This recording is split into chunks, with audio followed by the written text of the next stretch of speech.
You guys are basically going to do an easier version of what we were just talking about.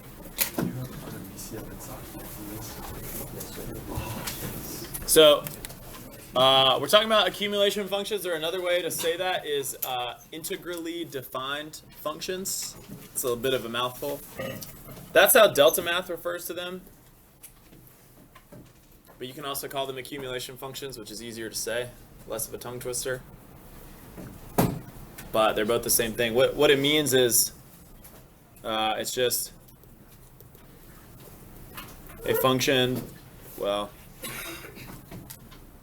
defined by an integral. Defined by being the integral, maybe, of another function.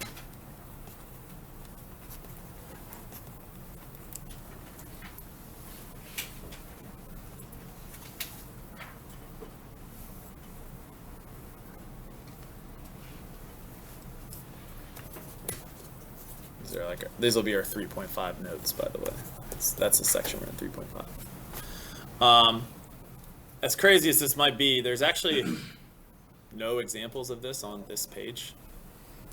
There's a lot of writing, and there's a lot of integrals, but there's no examples of accumulation functions on here. Oops. So let's go to the next page, and I'll show you some. And we've actually worked with these before, way back, the beginning of our integrals unit, our first day. Here is an example of an accumulation function or an integrally defined function. So this graph here is f of x, or f of t, doesn't matter. This is f, let's just call it f. And so g is defined as the integral of this graph from 0 to x. So when I plug in 2 for g, we're supposed to find the area between 0 and 2 of that picture right there. So this is an example of an accumulation function. Go to the next page. Here's another example. This time, g isn't the integral from 0 to x, it's the integral from 1 to x. So, when we do g of 3, we're supposed to start here of 1 and find that area. And whatever that area is, that's going to be our output.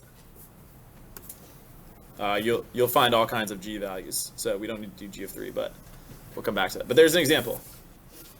The warm-up question was a much more complicated example. Let me delete all this. This part of the warm-up, now instead of integrating from 0 to x, it's from x cubed to x squared. It just means whenever we plug numbers in, where we're integrating changes depending on whatever x equals. It's different ranges. Okay?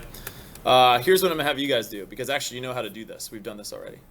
Starting here on page 20 and going through page 21, I'm going to put you guys in groups of 3 and you're going to do those problems, and then we'll talk about what it means. So let me just remind you that when we go backwards, guys, listen up. If that area is 12, when we integrate from 1 to -3, it's -12. We have to go, it's the opposite when we go backwards. Because think of this, when we're at 1, a question that's not on here is g of 1. What does g of 1 equal? 0. Okay, so if we're here, and here g equals -12, when we go forward to 1, we should be adding 12 to that number, right? If we integrated forward. So if we're at -12, we would add 12, and what would that bring us to? What would that bring us to? Hey guys, eyes up here, please. Eyes up here. If g is -12 here, at x equals -3, when we go forward, what should we do? We should add that area, right? So -12 plus 12 equals 0. We're supposed to be at 0 when we get to 1. If we mix that up and we think g is 12 there, when we go forward, we would add 12 to that, and somehow g of 1 would be 24, which is not right. It should be 0. Okay? So when we go backwards, it's the signs are reversed, because like we're going back in time. Okay, carry on. Okay, guys, I want to add a question here. I want you to sketch a graph of g of x. Sorry, not capital G, it's lowercase g. Put those y coordinates down that you found. Do that before you do number 8.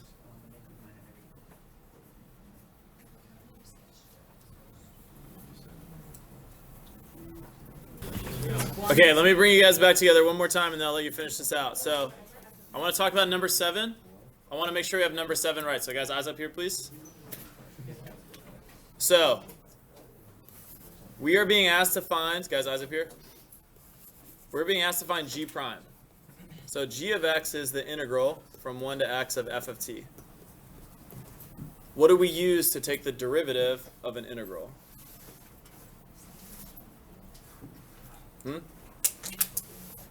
Yes, which part? Part 2. Part 2. Actually, some textbooks have the part switch, so who cares which part it is. But yes, we have to do the thing that we did in the warm-up, where we substitute x in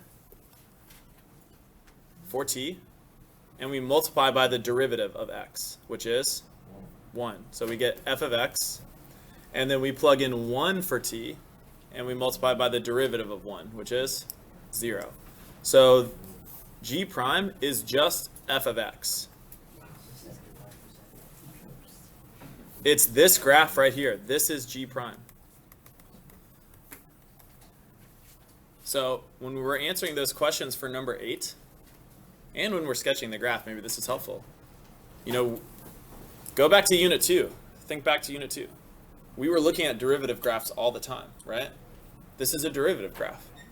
There's going to be a minimum there, a maximum there. Our derivative is changing signs. Where's our function increasing, decreasing? We're looking at the derivative. So we'll come back and check all these together, but keep that in mind. Take a few more minutes to finish here. Yeah? Wouldn't having that range from 1 to x make, wouldn't that make g of x not It means? Like, wouldn't the relationship be a little bit like different between the two functions? It wouldn't, what would it be directly? Well, but if we take the derivative of g, we get f. So, like, this graph is the derivative. Yeah. That's what we just found out by doing the derivative then. Yeah. Yeah. Now, yeah. Okay, so let's check. So first of all, when I'm finding these areas here, I got 2, 3, and 2 for those areas. I just did these separately here. So I did -1/2, -3/2, -2, and then -1 for that for those areas right there. So that got me the values 0, 2, 5, 7, 3, and 2. Do you guys agree? It's the same deal for this. We weren't asked to do this, but if I were to find g prime of x, what would g prime of x equal? F of x, because we would plug x in, multiply by the derivative, which is 1. Plug 0 in, multiply by the derivative of 0, which is 0. So it's just f of x. So this is g prime. We're looking at the derivative here.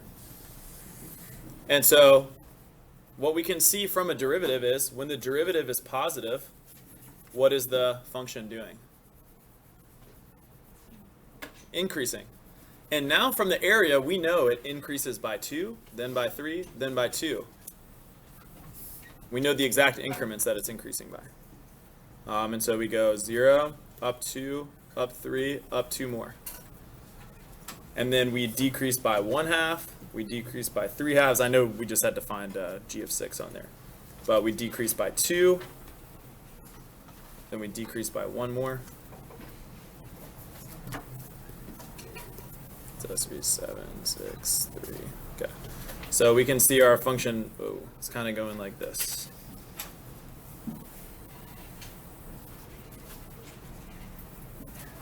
And so our function is decreasing when our derivative is negative, and now that we have the exact area, we're able to see by how much it decreases every x.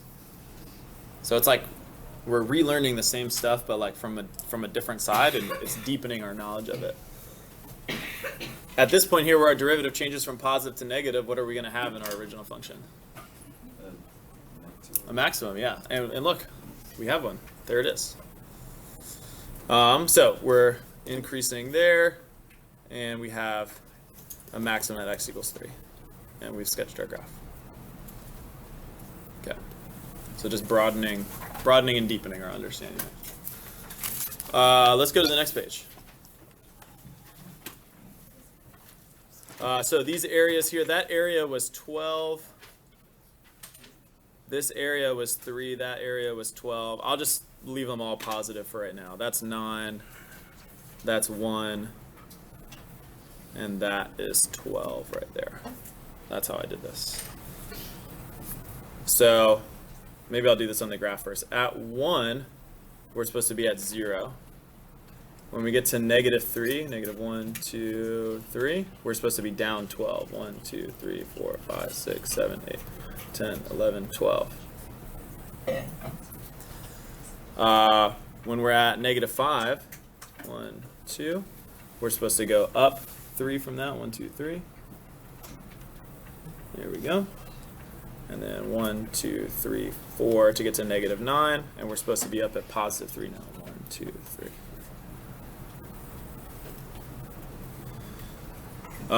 When we move forward from 1, we get over to x equals 4.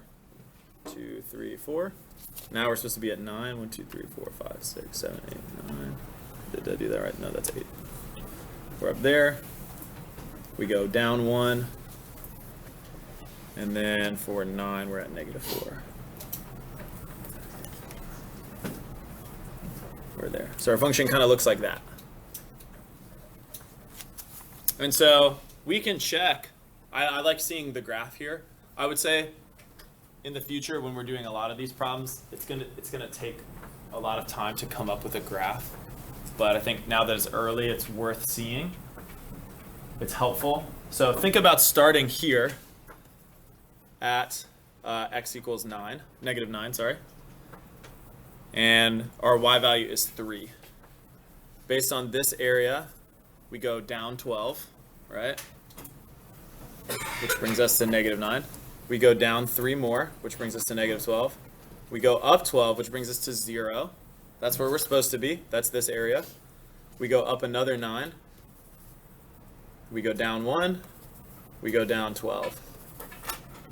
And so just tracking our progress based on the area that we're covering is a good way to check your work. I'll put the numbers down. I guess I plotted all the points, but it's 9, 8, -4, -12, -9, and 3.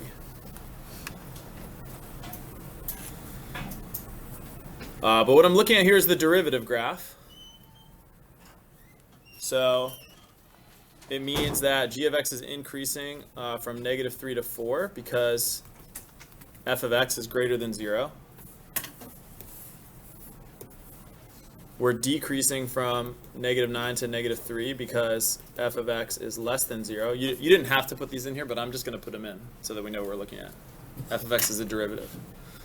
We're concave up from -5 to 1 because f of x is what? Increasing, yeah. And we're concave down from 1 to 9 because f of x is decreasing. We have a relative minimum, -12 at x equals -3, and a relative maximum of 9 at x equals 4. Would it also be decreasing from 4 to 9? From 4 to 9. Yes. Why didn't I write that? I don't know.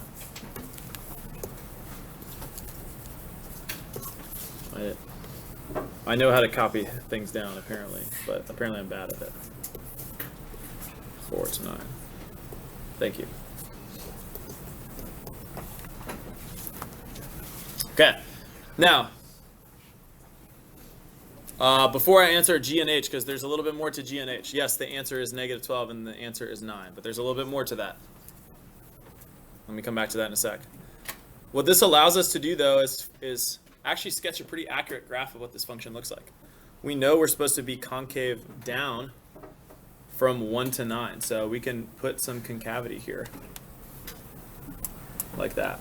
And we're supposed to be concave up. You can find the y-intercept the same way. We're supposed to be concave up right there. This part's flat. F prime is neither increasing nor decreasing. That means this piece here should look like a line with no concavity. So it's like a linear segment there. But it's a pretty accurate graph. Okay. So again, this has been a lot of just Unit 2 stuff, but thought of from a different angle. Speaking of Unit 2 stuff, speaking of finding an absolute max and absolute min, there's a specific way that we're supposed to justify those questions. Do you remember what we need to do? What kind of tests we're supposed to do? Candidates test, yes. Okay, we're not talking about AP Gov.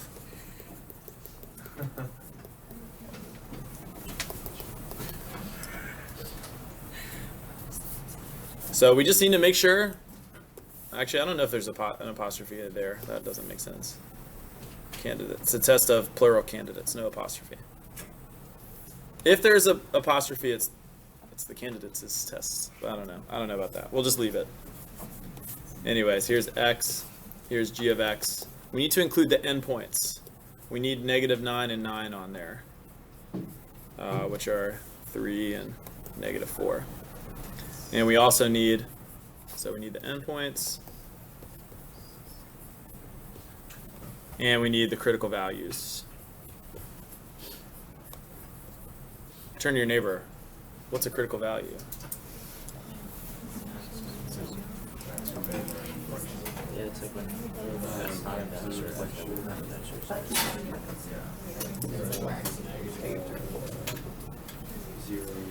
Okay, I actually didn't hear the right answer. I heard things that are very close. Critical value is where the derivative equals 0 or is undefined. So if you said that, sorry, I didn't hear you. But I heard a lot of people say where there's a max or a min. Yes, a max or a min is going to be where there's a critical value. But not, there could be more things at a critical value.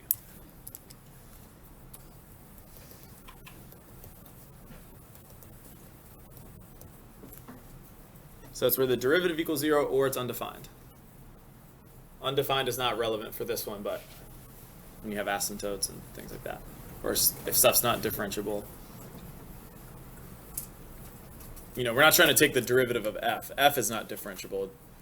F double prime would be undefined there, but we're not worried about that right now. So we need -3 and we need 4 on here. That's our relative minimum and relative maximum. Now we can say for sure -12 is the absolute minimum and 9 is the absolute maximum. But only because we've also done the endpoints. So there's questions like that on your homework on Delta Math. But just remember, absolute max or min, you have to do candidates tests. Okay. Calculus is one of those subjects that really does build on itself. Like in learning about integrals, like you have to be able to take derivatives to do integrals, right? Because we're going backwards, we're undoing everything. And so if we were thinking about everything on one side, now we're thinking about it on the other side.